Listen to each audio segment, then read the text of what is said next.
Welcome back, fellow armchair generals. This is Gamer1745 here with my continuing invasion of the Soviet Union while playing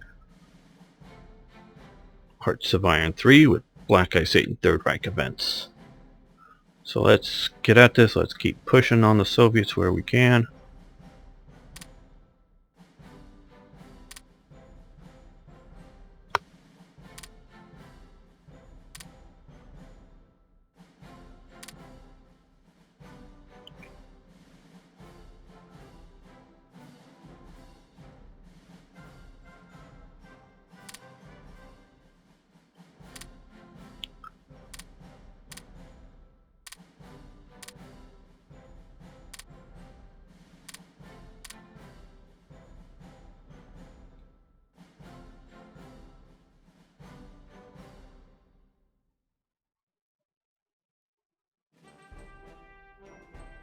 Good, we're going to get Wavis Bay and more territory here in India.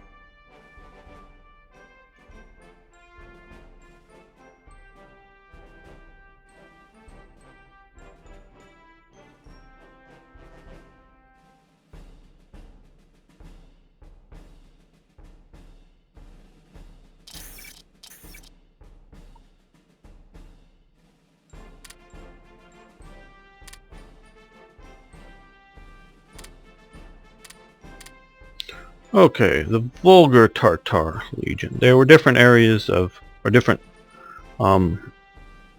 groups of Tartars. This is obviously one somewhere associated with the Volga River, I presume. And no, I really don't know a lot about what makes up the different groups other than regions or tribes or whatever. But yes, we'll take them. The 30th, send them back into the sea. Yes. What is this? 30th Undersea Boat Flotilla. Okay. 6 coastal submarines, which had been used only as training boats.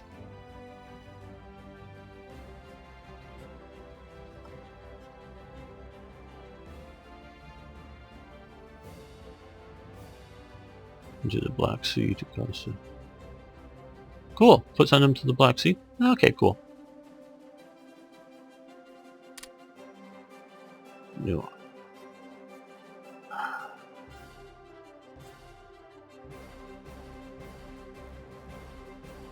Already had an island industry thing.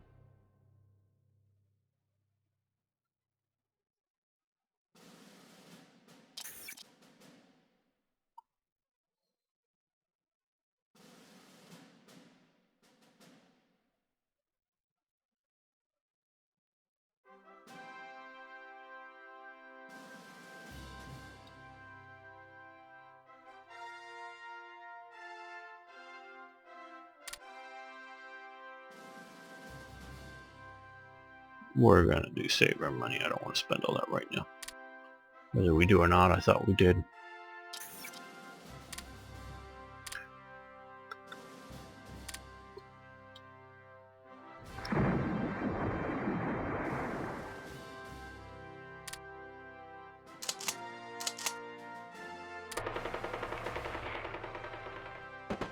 We're about to collapse. These guys are about to collapse.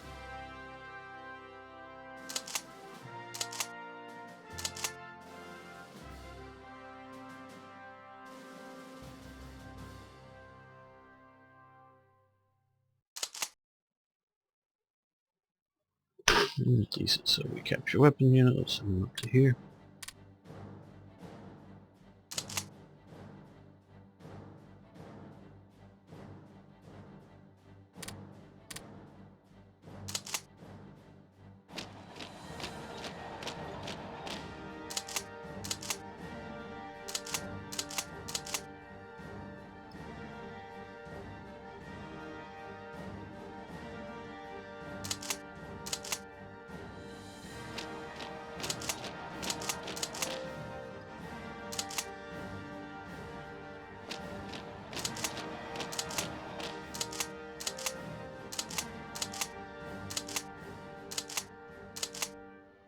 These guys in.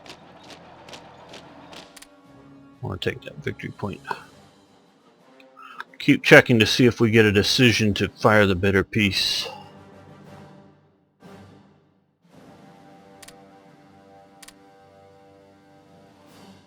Now look at all of ours.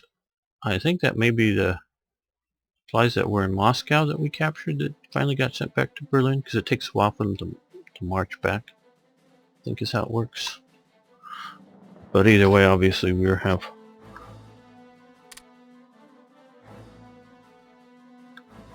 more than enough. Okay, we've won that. Okay, clearing out the rebels. Pushing them back. Well, they're pushing us back. And we're pushing them back.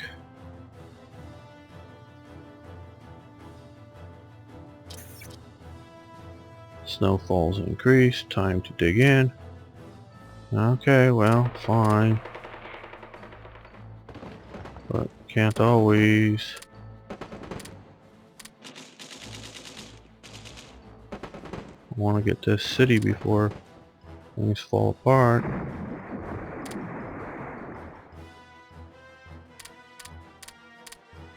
They already start to attack again? Yeah.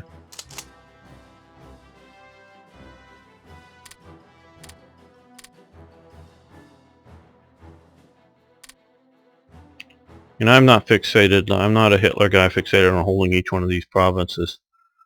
And it's some of what I've been doing here is trying to shorten the line up, because as you can see, if I can put some reasonably good quality divisions, I can, you know, stand off against. And I'm sort of hoping these guys stop being attacked so they can support here, because holding that would be a little better. And they're trying to move their troops out, and I'm trying to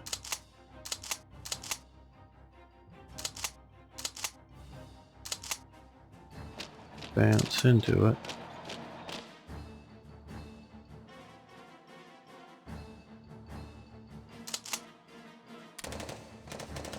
They're falling apart faster than we are. And they are too.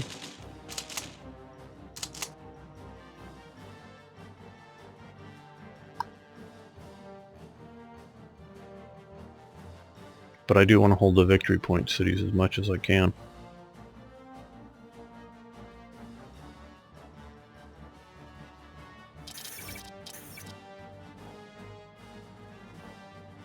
Okay, yes, nice. Another one of the taken cities. Smolensk, whatever. In the Ukraine has been taken. The city of Artemovsk, whatever. Don't do enough vowels in that part of the world. Another step closer to victory. Let's take the tour. Conrad Artemovsky Monument. These are again also from somebody's original photo album. There's on one of the hills overlooking the city. So that will help us, and yes, we will form the conf group.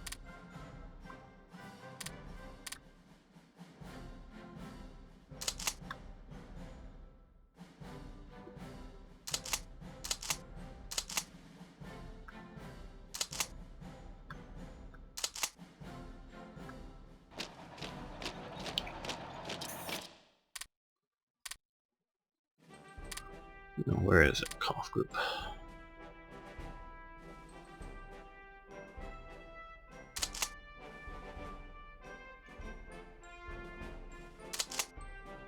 No, right there. Okay, well, truck artillery, combined arms brigade. We'll move in here just to go through the forest. No, that's marsh, is it? Okay, is there anywhere good here to attack out and through? Or just support?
Oh good, we may be taking that city very soon.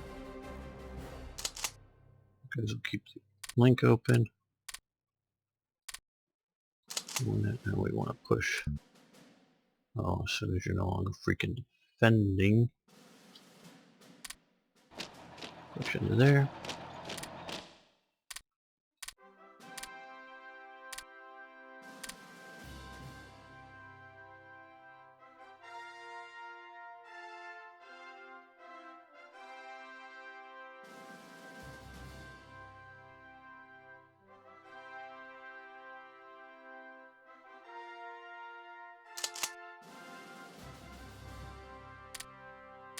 Support the attack and support the attack.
You guys can stop. Let's look and see what anybody doing. Yeah. A bunch of guys who need to get back to resting up. Okay. And then let's look at I know my command structure's a bit disrupted, but still.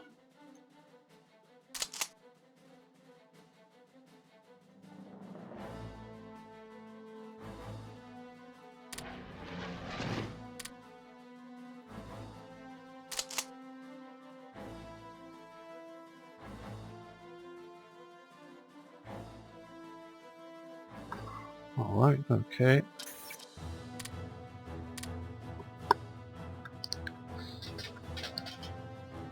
Oh, we've got to move these guys to the top.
Oh good, got the city.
Okay.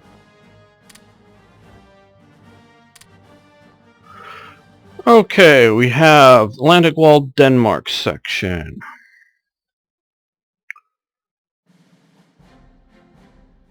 We can build fair number level defenses. It would have been interesting if the Allies had tried a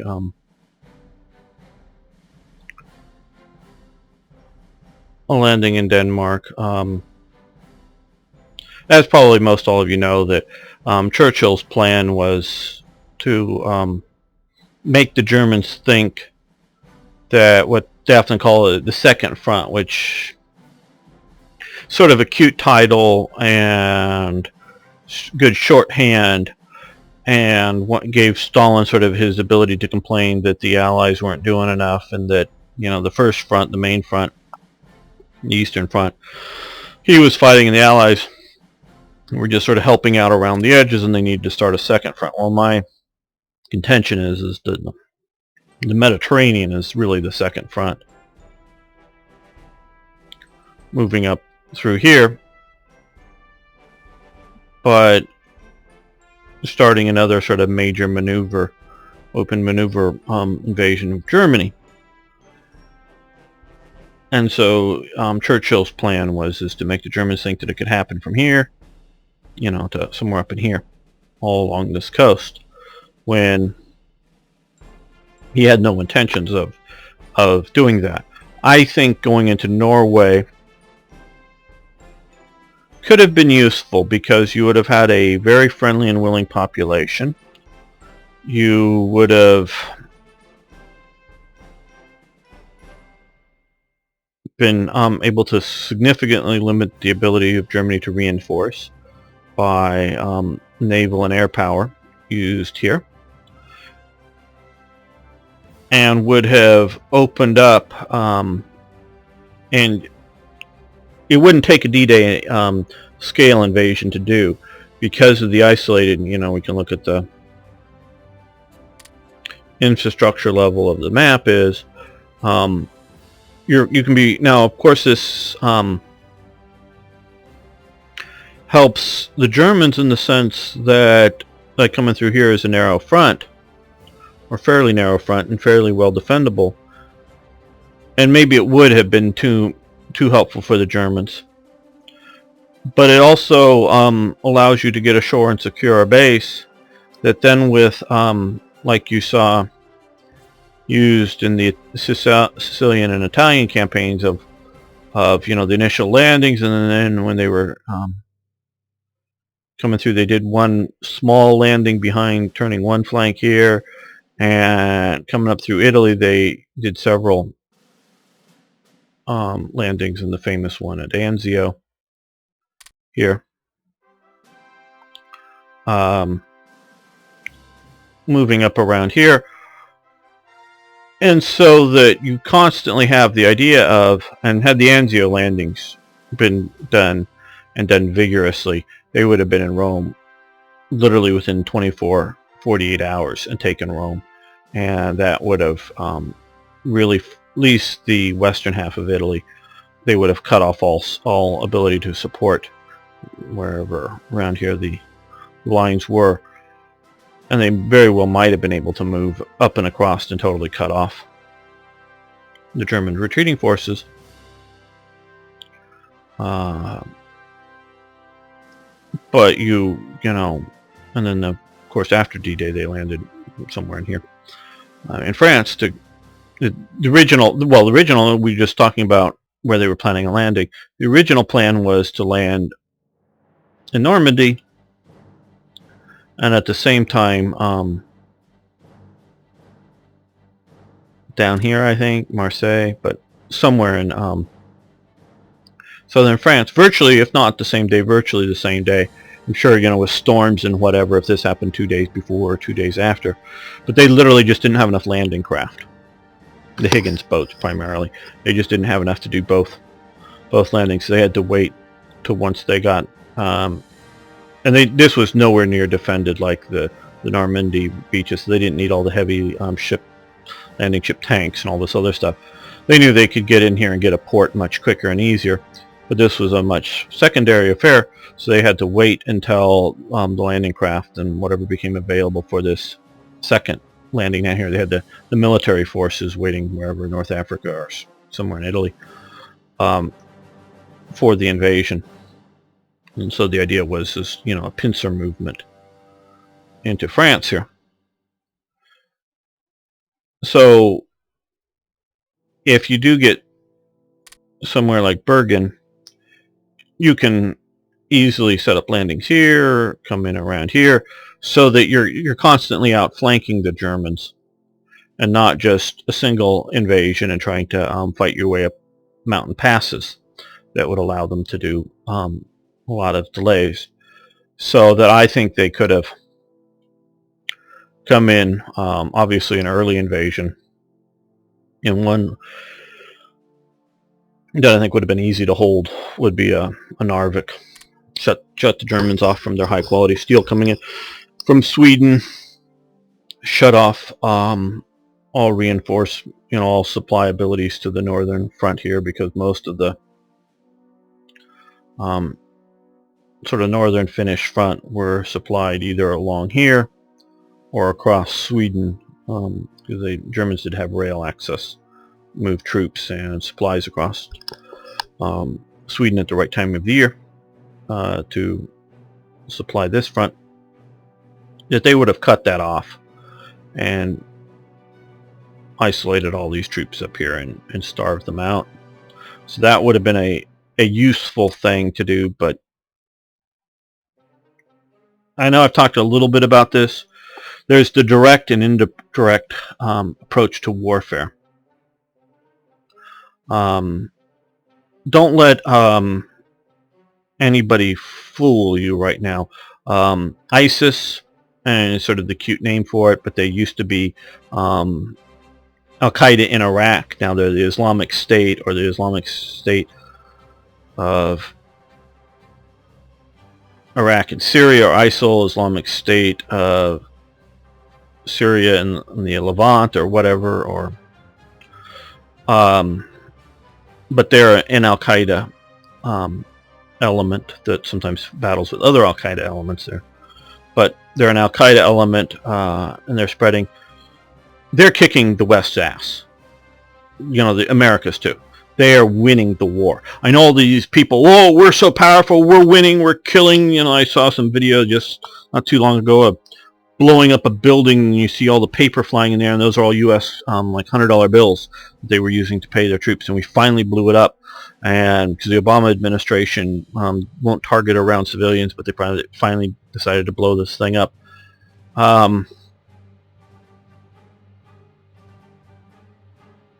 The direct approach, ISIS is doing only when it sees weaknesses or vacuums that it can exploit. Like into Crete, which I think they've taken back, but some of these other areas they won't. They will go into the vacuums and do the direct approach, take towns, move forward. But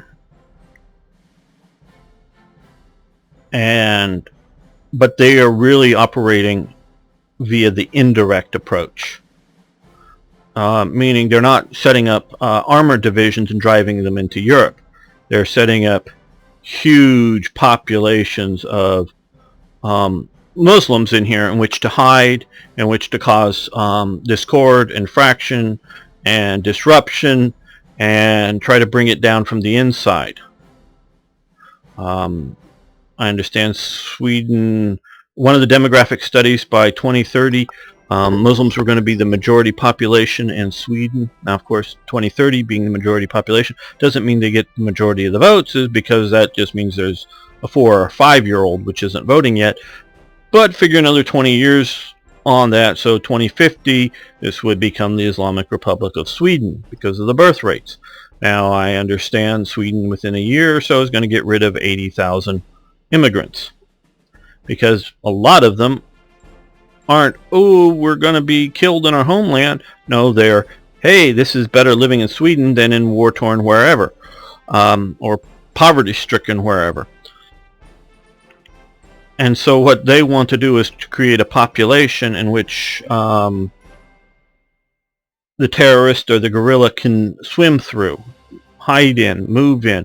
Again, I'm not trying to say that most of the Muslims are bad. I'm saying that they're trying to flood the zone with a population in which they can move into and move through. And so they are winning the war. I'm not saying they're going to win the ultimate victory, but they are winning and they're fighting the indirect approach.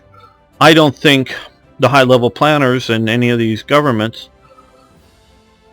understand how badly they're losing. Not just not being victorious, not just containing them. They're actively losing the war. And their war is also a war of hearts and minds, which is happening on the internet, as well as in localities like Libya or northern Nigeria here with Boko Haram, which is an ISIS affiliate. So they're winning the war. They're not near victory against the West, but they're winning the war at this time because they're fighting via the indirect approach. They understand that. Now, Churchill also sort of liked the indirect approach. Now, he tried it in Gallipoli in World War I. When they first moved the British battleships came up here and bombarded some places in Turkey and then left, the Turks went, oh shit, they can do that. And then they started reinforcing and building defenses here. So when the Gallipoli landings happened, the Turks were much more prepared. The British couldn't really get very far in. The Turks were able to bring more and more troops in, and it became a terrible, awful stalemate.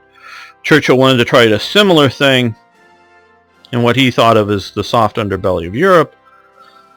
They came, I think it was this island here. No, that's obviously maybe Mileti, somewhere. They came in, when like Sicily was happening or whatever. One of these islands, the Greek islands, they came in and occupied it. And after a week or two, they left because they had no air power, no ability to support it. And the Germans did have local air power. And it was, I think under a divisional size unit going in. And they might have been able to hold the island, but trying to continue to supply it was just useless. And so his soft underbelly, the biggest problem was his terrain and the abilities to hold out, including in Italy here. So that wasn't quite as soft. And he was also thinking soft in that the Bulgarians, the Romanians, the Hungarians weren't as dedicated to the fight or as well trained as the Germans were to it. I think part of the failure is that. Part of the failure is the Americans really weren't on board. They wanted to knock Italy out of the war, and that was their focus. And simply by landing down here, Italy left the war. Now, Germany had already occupied enough of Italy that they were able to do a takeover of Italy instead of having this just become a non-combat zone.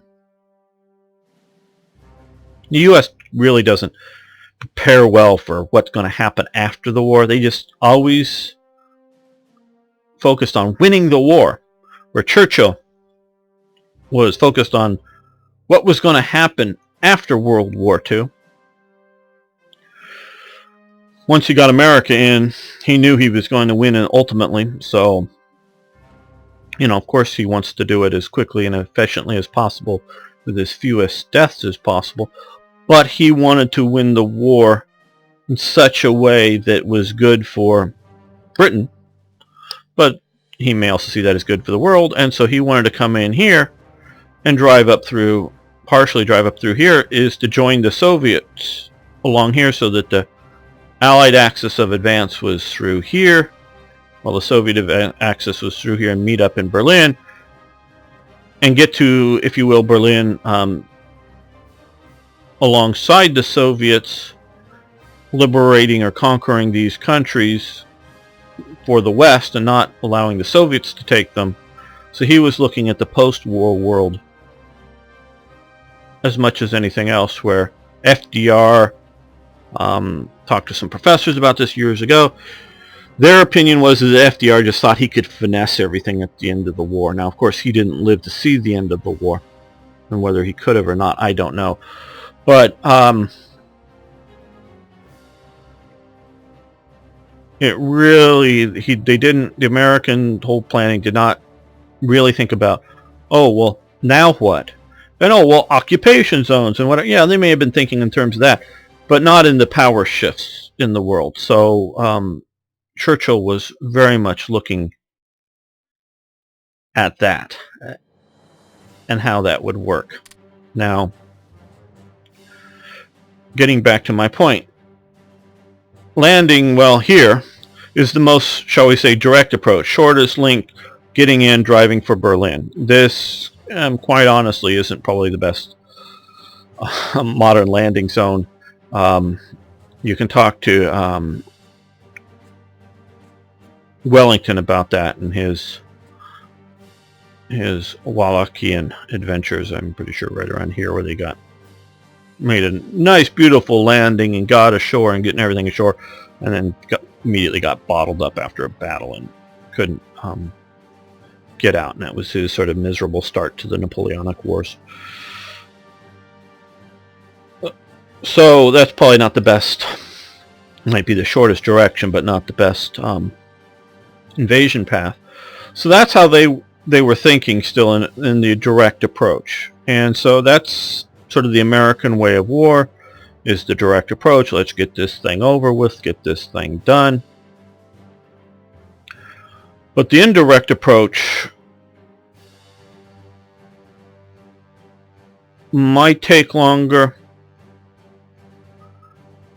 might not cost more combat lives, but may cost, obviously, if you're a Jew in a death camp, you want the war over as soon as possible, because otherwise, the longer it takes, the more Jews die. So in that sense, maybe more people would have died, I don't know. But if you could have taken Norway with an economical amount of force, in that you don't need a D-Day style, a scale invasion. Style, yes. Scale, no. And the ability to use naval power to switch to these other fronts, and a good American style, get in there, set up your logistic support so you can motorize, and once you burst through a barrier and just drive through and not allow the Germans to set up more, and not try to do like the British and French were doing an early, going in after, well, they were up in Narvik area, and then they were also coming in around here. At the start of the war, they were putting territorials ashore, troops on foot. Do it the American style, motorized divisions, and go fast and hard once you get there. I think they could have gotten Norway done. And so, this is somewhat accurate here, but they were also flying out of here. So you're flying across, bombers all the way across here in Germany and into places like Berlin, but bombing synthetic oil plants. Had you taken here, you would have had, at least to some targets, much shorter distances. Also, the idea that instead of having your fighters grouped in around here for interception, if you're not able to keep close track of the bombers, they may take off, fly up here, land here, refuel, fly down here in this path, then come back here and do this a couple of times, and then come back and shift, keep shifting, and have the British come at night through here and the Americans at day, constantly switching it up. I think Norway could have been a useful thing. Now I get back to where we started with Denmark.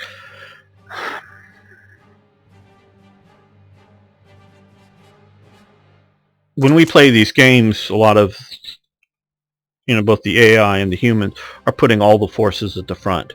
Well, it looked much, much more like this. So, the various military districts with their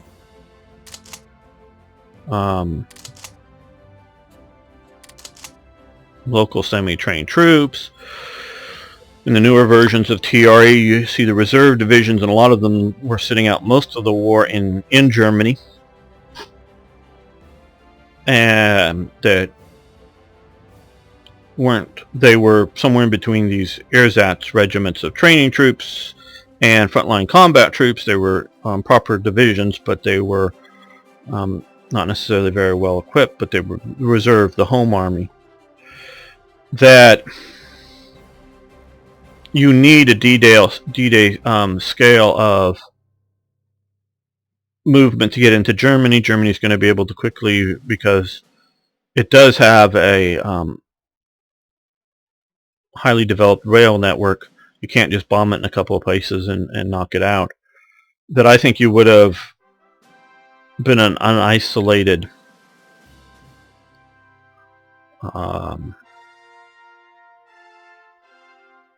pocket if you came in here that might not have been the best thing. It might have, though, if you'd taken the islands, might have again allowed more invasions here, so I don't know whether it would have been a good thing. And of course that's also the thing about taking Norway, is if you can take it and isolate and knock out the German troops here and get them to surrender before you do somewhere in there in the D-Day invasion, you're now really forcing more defenses in Denmark. You're enforcing them to build defenses on the Baltic here. Really seriously look here, because you can be coming, they have to worry about you coming down this way. So it would allow you to spread it out. Now the question is, is Norway going into Norway a good idea? Well, if you delay going into here by 6 months or a year to go into Norway first, obviously no, it isn't a good idea, because this did work very well. And like, again, unlike trying to go into Denmark up at the top there, is once you get here, you can really, because you can really spread out. You're not isolated. You don't have to drive straight into there. You can drive down and hook around. You can push wherever, and it becomes a very open, maneuverable area. So that is the better strategy. But my thinking is instead of June 44, if you could do this in June 43, say, while you're also, messing around in Italy, go after Norway. And so that way, all the way through from June 43 to June 44, you've got Germany having to extend its defense of Europe. And the more troops good divisions you can force being put here, aren't going to be on the Soviet front, aren't going to be fighting in Italy, aren't going to be manning the front here, aren't going to be suppressing partisans. And if you're still while fighting in here, you still have the potential for British and American landings here or in southern France. You're again dispersing Germans' ability to concentrate. Now, Churchill did this, and I do really put the strategy behind Churchill, not that he was solely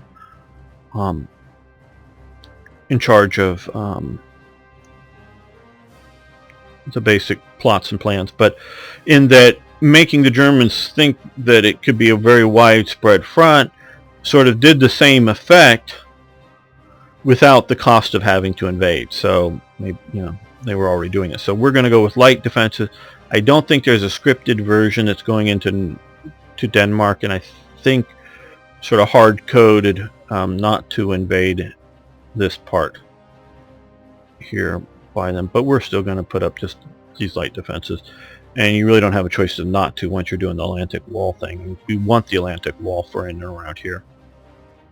So light defenses, yes. Okay, sort of a long way to get there. Let's see.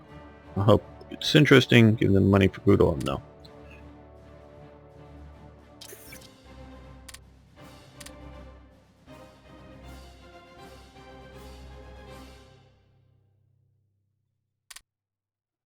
So, okay, I think we're going to end this here. I know we haven't gotten very far in days, and I talked a lot. Hope it was interesting. Again, thanks for watching. Thanks for liking the videos. Do appreciate it. Please post comments. I do like hearing from you. Whether you're posting comments shortly after this video goes up, or as some people are posting as they're now watching the series, 50 or 100 episodes behind. I think this series is going to be around for a long time on the internet, so people will be able to read and comment and post as years down the line. So I do really like to have the dialogue and discussion. I learn things. I'm sure other people will learn things, and if you have a query or a question, I'm sure somebody else will later. And so if we can, either I or somebody else can answer it, really do appreciate that. Thanks a whole lot. See you next time.